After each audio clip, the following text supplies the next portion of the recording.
to Now Hear This Entertainment, a podcast for fans of the guests who appear in this show, and a podcast for fans of music in general, and a podcast for singers, songwriters, entertainers, artists who are working hard to make a go of what they're doing. I'm your host, Bruce Wozniak. Make sure you check us out online at www.nhte.net. And the show is available on iTunes, Google Play Music, Stitcher Radio, and SoundCloud. I'm thrilled to be joined here today, live at the Tascam booth at the NAMM show in Anaheim, California, by Jordan Rudess. Hello, my friend. How's it going? Great. Jordan, we just heard you playing some music that we saw you play in a manner that people are not used to seeing you play. Tell the listeners and thrilled to have listeners in 124 countries around the world to now hear this entertainment. Tell them what you were just playing physically. So I was just playing on an iPad instrument, which is called GeoShred. It's an application that I developed with my partners at Wisdom Music. They're called Moforte. And so it's really an instrument, but it runs on a multi-touch device. And we're here at the Tascam booth, and you are running this through their IXR. Just talk about kind of the cooperation between the two and your experience with the Tascam unit. Well, my developers actually were in close contact with Tascam while we were developing this instrument, because GeoShred is obviously an audio instrument, but it also has a full MIDI implementation. One of the great things about GeoShred is that it's now a controller. So you don't, what you guys were hearing with the sound of the internal synthesizer, but if you have whatever synthesizer, whether it's Omnisphere or Alchemy or who knows what, you can use this playing surface and all that really cool sliding to have whatever sound you want. And that's like really uncharted kind of territory, to be able to slide around.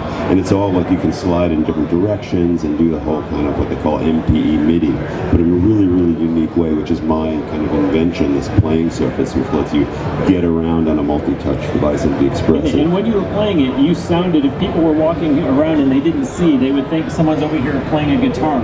So as someone who is a keyboardist, how much of a transition is that for you to say, here we go, I'm going to sound like I'm playing a guitar, and you're not only not playing a guitar nor a keyboard, but you're playing an iPad?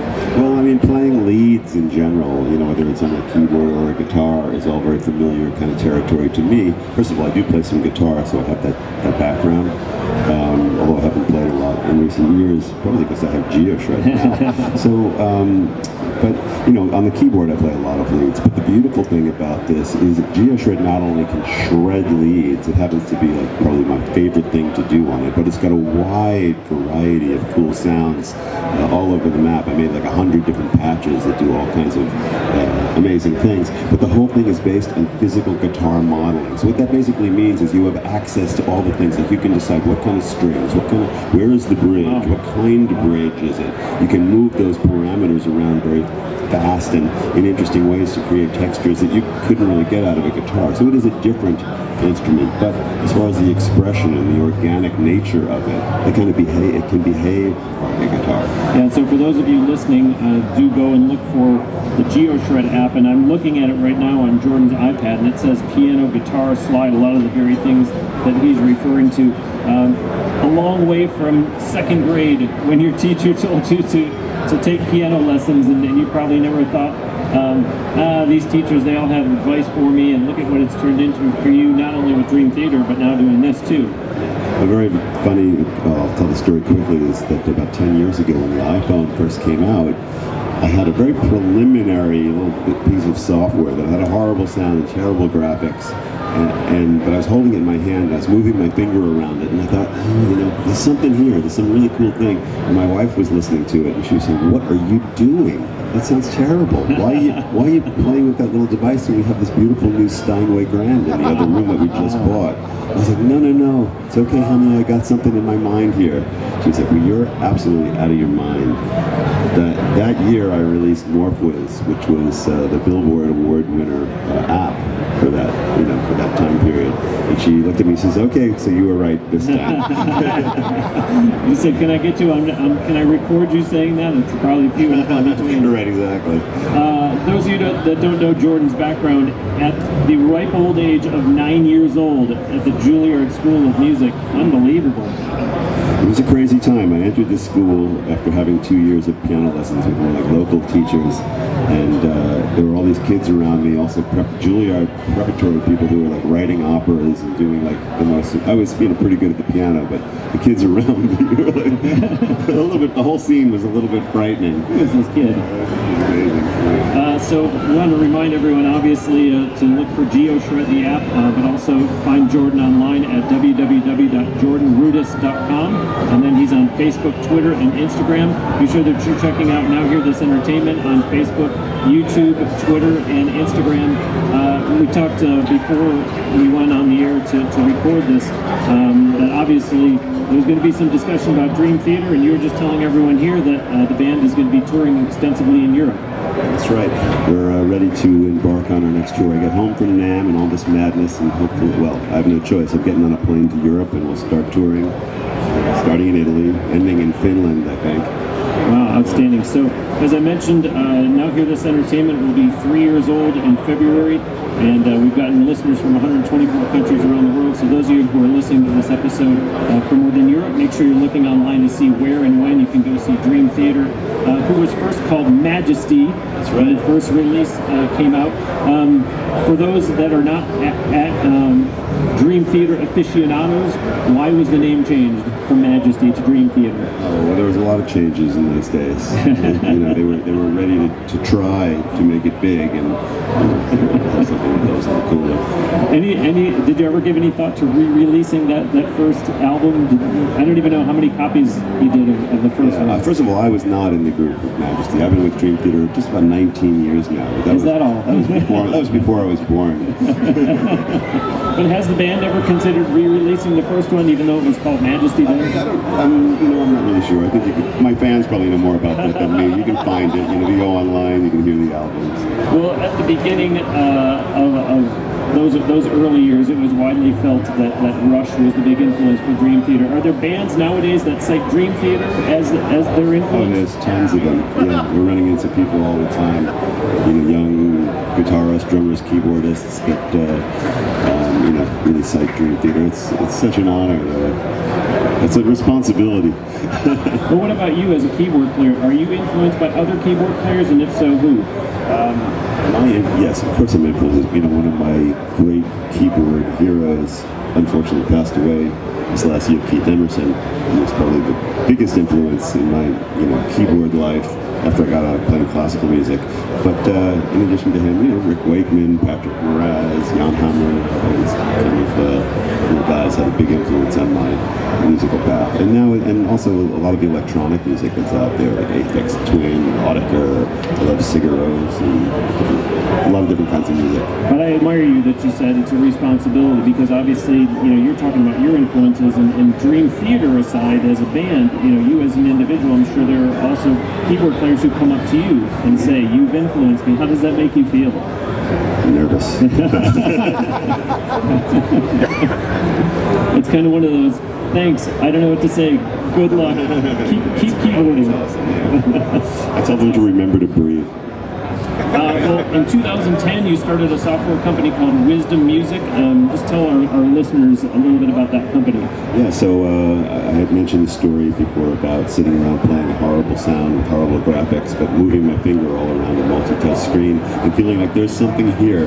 I know that there's a way to express music on this. I met a partner called Kevin Chartier, and we developed the app Morphwaves, which is a real combination between the audio world and the visual world. I tried to put them together and make an instrument that would both be very musical and effective, but also allow people to make music that hadn't made music before, because you could do things like putting a beautiful pentatonic scale. You could run your finger over the multi-touch surface and just create some magic, and also would look really cool.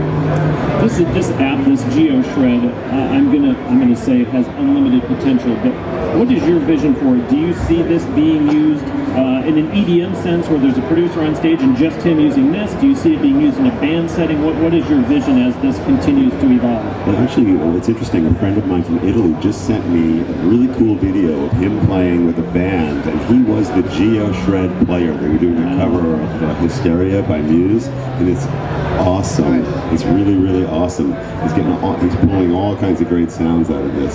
So he is like, this no keyboard player. He's the GeoShred player. Yeah. So, the future of this instrument, I mean, it's very powerful. I want people, I really want to spread the word that, if you have an iPad in the future, if you have whatever Android device, we're not there yet because of a lot of different reasons, but if you have a multi-touch device, this can be your instrument. You can go and severely rock and shred and have all the power and the emotion coming right out of the iPad. And I do it all the time now. This is like, there's certain instruments that I love to play. When I'm sitting and playing GeoShred, it's like a really, really great feeling. I get that at my Steinway piano. Sometimes I get that at my synthesizers, but I just love playing GeoShred. Standing off to the side watching you use this, you looked like you were very much into it, just the same way as a guitar player would be or a keyboard player would be. It's very emotional because you have to work to pull out the harmonics and to get it to really sing, and you're literally like putting that energy behind it to make the sound happen. So it's like you're controlling the wild beast in a way, which is the beauty of like a guitar. Has this been incorporated into Dream Theater yet? And if not, will it be? Yes, it has been. I've used it in the last couple of albums to do different leads. So yeah. And it's obviously here to stay. And I use it all over the latest Levin Miniman Rudess album, which is called The Law Offices of Levin Miniman Rudess. There's a lot of GeoShred in that. But obviously we see its portability and you can use it anywhere. So this will be on stage when people go and see Dream Theater. It is, yeah. This is my Chord Kronos keyboard, which is the mothership of the Dream Theater world for me. And then I have an arm that comes out and it holds my iPad, so I can run GeoShred. Is it too early, or do you already have a vision for, okay, now we have this, but next we want to do it for, say, the violin players, or for the drummers, or are there visions to develop it into other areas? That's a great question. I mean, I'm working with the guys who I met out of Stanford, and they're the people who started physical modeling. The wonderful Julius Smith is responsible for a lot of what this is, and we have a large vision for where this can go. You talked about 2010 starting Wisdom Music, and now here we are in 2017. So how long is something like this, specifically GeoShred, from concept to reality, to actually come up with the idea and then find someone like Stanford or someone like Moforte? Well, the physical modeling, my partners have been working in physical modeling for 20 years. But when we decided to team up and create this, it probably took about a year to pull together the ideas, the existing technology, and make this happen. We're here at the Tascam, at the Tascam booth at the NAMM show. Who else are you here with? We talked about the Tascam IXR. What other companies are you here involved with at the NAMM show? Well, I'll be downstairs at the Moforte booth with partners with GeoShred. I'm doing a very cool Keith Emerson tribute at Chord today at 5:15. If you guys can squeeze in the room there, it'd be a pleasure to have you. It's a very important event for me because I'm playing all of Tarkus. It's an intense little piece, one of my favorites.